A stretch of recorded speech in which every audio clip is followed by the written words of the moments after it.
பல நூறு ஆண்டுகளாக உலகின் சிறந்த அறிவாளிகளை உருவாக்கும் இந்த ஆக்ஸ்போர்ட் பல்கலைக்கழக அரங்கத்தில் பேசுவதை நான் பெருமையாக கருதுகிறேன். இப்போது உலகாகிற உணர்வோடு உங்கள் முன்னால் நான் நின்று கொண்டிருக்கிறேன்.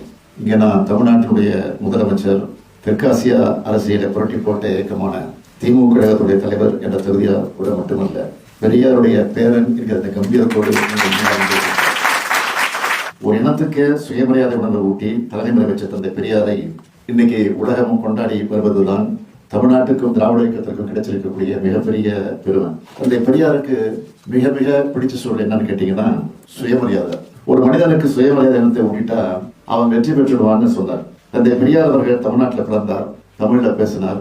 ஆனா அவருடைய சிந்தனைகள் எல்லைகளுக்கு அப்பாற்பட்டது, மாநில சமுதாயத்துக்கானது, உலக மக்கள் அனைவருக்கும் பொதுவானது. அதுதான் பெரியாரிகள்.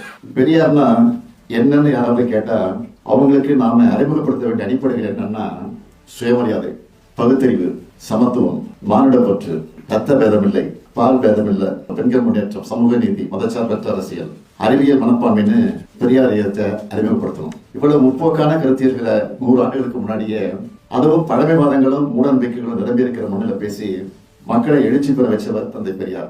அவரது சமூகத்தில் விதைச்சது நாத்திகம் இல்ல, பகுத்தறிவு.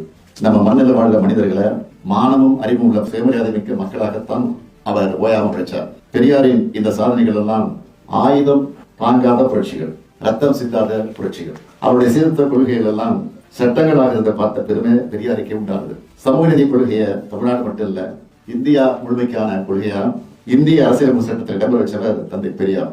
பெரியார் கண்ட வளர்ச்சியை நாங்க தமிழ்நாட்டில் செயல்படுத்தி காட்டி வருகிறோம். அதுக்காக பெரியார் கண்ட கனவு எல்லாத்தையும் நாம நிறைவேற்றிட்டோம்னு சொல்ல மாட்டேன்.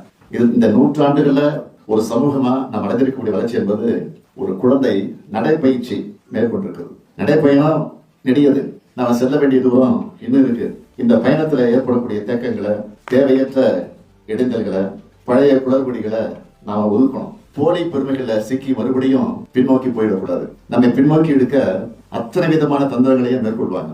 கொஞ்சம் ஏமாந்தாலும் நம்முடைய அத்தனை உழைப்பும் கேள்விக்குறியாகிடும். சாதி வேறுபாடுகளையும் ஏற்றத்தாழ்வுகளையும் முற்றிலுமாக விளக்குகிற பயணத்தோட பல்வேறு படிநிலைகளை நாம் படிப்படியா தாண்டி வரணும். இதுக்கான முயற்சிகள்ல திராவிட முன்னேற்ற கழகமும் நம்ம திராவிட மாடல் அரசும் தொடர்ந்து பயணிக்குது.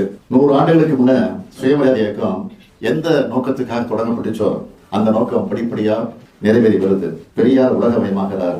உலகம் மானுடத்தன்மையை மதிப்பதாக மாறட்டும்.